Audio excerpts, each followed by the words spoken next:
ibyo bavuga urabizi ikibazo cyabaye kwanza warayoboye labu ni habaye iki kugira ngo ese nk'ibisanzwe ni Dodos Official TV ubwo turi mu mushyikirano w'inama habaye hano mu mujyi wa Kigali bavuga ku bintu byinshi bigiye bitandukanye. Ahangaha ni naho bavugiye cyangwa ba content creator babavuzeho ku bijyanye n'imbuga nkoranyambaga zikorwa cyangwa ugasanga umuntu yiga kuri YouTube cyangwa TikTok ariko akaba adahembwa. Ahangaha noneho umusaza yaruceye abantu bajyaga bibaza ngo bizagenda gute, noneho ubu natwe tugiye kuzaba turi mu bantu bari monetization hano mu gihugu cy'u Rwanda. Ndagusaba kuza gukurikirana iki kiganiro cyose kuko aho yabivugiye ni mu ntangiriro zaho muri izi video zimwe na zimwe zagiye zitambuka. Urabona ni nizo Kabos bazi nka Kabos yari ari guterana amatiko na Safi Madiba. Nyuma yaho twigeze kureba ejo bundi polisi na APR aho APR bayitsinda. Ibintu byari byiza cyane ku ba Rayon Sport, mwarabibonye. Ni naho umusaza Paul Kagame yagejeje ijambo cyangwa yabajije Bruce Melody, arababaza ati ni iyihe mpamvu ituma abanyarwanda cyangwa twebwe ibyo bintu abanyamahanga bakora twe tutabigeraho? Ni iyihe? Hakuze Anike hari umugabo muri isi ya rurema nanga kuruta abandi, wamenye? Nanga iki kigirwa papa. Yes, wabyumvishe neza rero. Ikintu gusaba ni ukukanda subscribe wowe utarayikanda cyangwa wowe utari wamenya aho biva bikagera. Ugomba kubaza Dodos Official akakugezaho uburyo wafungura imbuga nkoranyambaga kuko birashyushye umuntu utarafatiranya aya mahirwe. Nyuma yaho bizaba bigoye kabisa, bizaba bigoye. Ubu twari twarahereye kera tuvuga ati natwe wenda tuzagerweho, ariko ndahamya ko uriya mwaka uzaza cyangwa uyu nguyu turimo wa 2026 hari aho tuzaba twarageze cyangwa hari ibyo tuzaba twagezeho. Ikintu gusaba rero uramfasha kuba wareba iyi video yose ikarangira. Nshishikariza no gusuhuza abantu benshi twari twaraburanye iminsi yari ibaye myinshi. Nsuhuza n'umuntu wanjye bita Murundi hano nka muto na tutubuto, hariho igihe kinini tutabonana, ariko hajyaga nsanga ku kazi akambwira ati bite kutageruka live, kwa nambeshye ngo amalive uzashyira kuri live. Oya si ukukubeshya, ahubwo ni iyi minsi cyangwa ni iki gihe kiba kiri kugenda kidutwara cyangwa iyi minsi igenda tifatikanya n'akandi kazi. Ikintu gusaba rero ni uko mba hafi tukagendana step by step. kugira ngo niba ukennye nanjye nakennye bo iri si 10 20 30 ko nyuma y'abangaba nibwo uza kumva ijambo mukuru cyangwa umusaza wacu Paul Kagame twubaha cyane. Ndagusaba rero shimira aba diaspora bankurikirana buri munsi ku wundi, n'abanyarwandakazi n'abanyarwanda muri rusange, ndabashimira cyane mwege duhorana buri munsi. Yes, ndagusaba rero ukomeze gukurikirana iki kiganiro ari Dodos Official.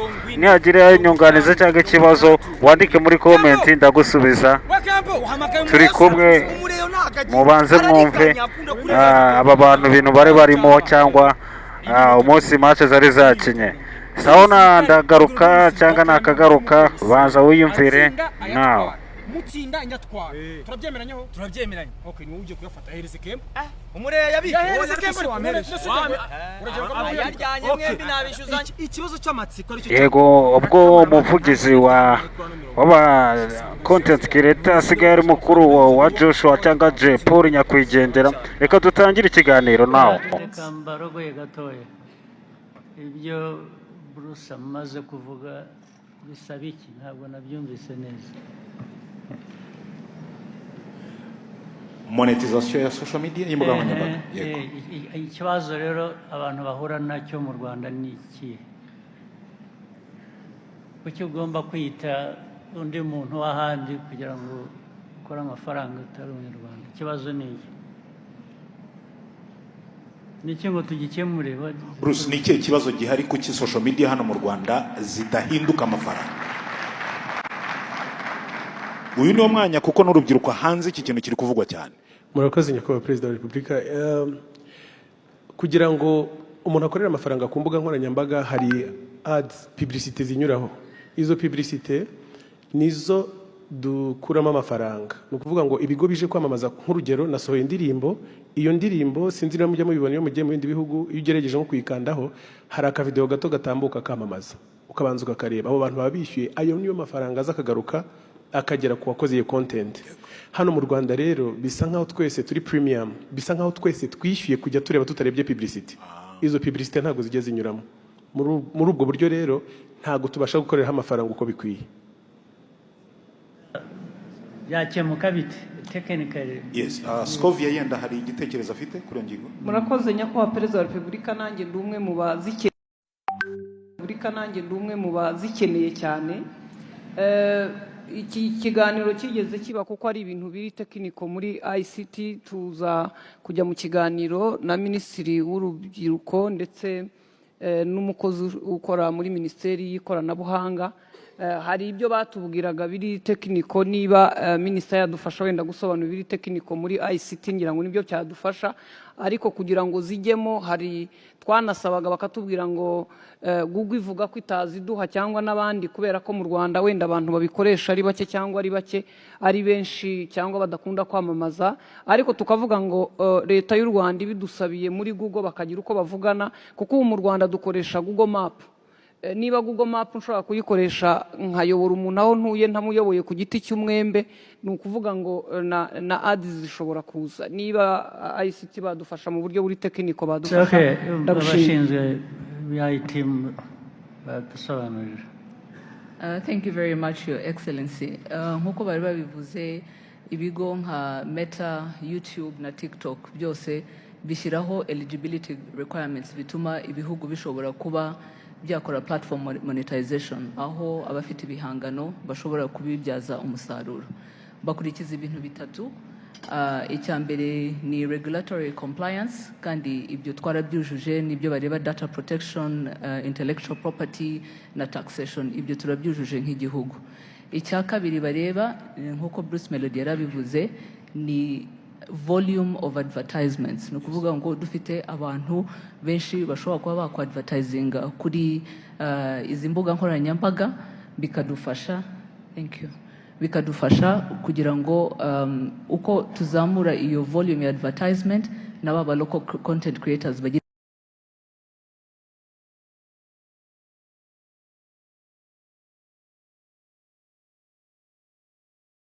advertisement n'aba local content creators bagire percentage bashobora kubonaho, ari naho ngira ngo tukiri hasi kuri izo volumes. Ngira ngo ntanze urugero, biba bisaba nibura hagati ya igice cya miliyoni na miliyoni y'amadolari ku kwezi in terms of volumes of advertisement kugira ngo igihugu gishobore kuba cyaba eligible. Icya gatatu ni payment infrastructure, ishobora gutuma ya mafaranga babonye bashobora kubona kuri izo mbuga nkoranyambaga ashobora kuba yabageraho, kandi ibyo turabifite. Ari ibyo bigo byose nkuko nabivuze twavuganye nabyo, ni ukuvuga ngo hariho ibintu bibiri aho batubwira ati turimo turabikora, bagenda banashyiraho ibihugu bitandukanye babyongera mu mubare w'ibihugu biri eligible, ariko bikanasaba ko natwe twashyiramo imbaraga kugira ngo the volumes of advertisement coming from our private sector and companies ishobore kuba yazamuka kugira ngo tube eligible. Murakoze. Yes, kubitureba twakora rero specifically ni ibihe? Hari ibyo bireba abo bandi Google n'abandi, hari byaba bitureba ni ibiki tudakora twakora kugira ngo kuva twatangira kuganira nabo ibitureba twabikoze, ari izo regulatory compliance zabayeho, ngira ngo dushyiraho na ririya tegeko rya data protection n'ibijyanye na intellectual property, ibyo byose birahari. Payment infrastructure zirahari, ubu ngira ngo ahasigaye hakeneye ko twashobora kuba twabyaza umusaruro izo mbuga nkoranyambaga no kuzamura iyo advertisement base. Murakoze cyane. Twayizamura duteze.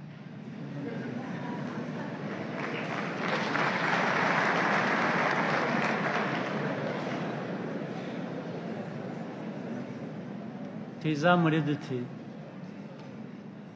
Your Excellency, I think ibintu kubifata twese nk'umukoro companies zose zikumva ko social media is also a platform where you can do advertisements kandi nabyo bigira iyo network effect ishobora gufasha baba local content creators bacu. Harimo kutamenya rero kwaba ngira ngo nk'aba local content creators bo bamaze kubimenya bakomeje bagirana ibiganiro na companies ubu nizo dukeneye zamenya zite to mobilize.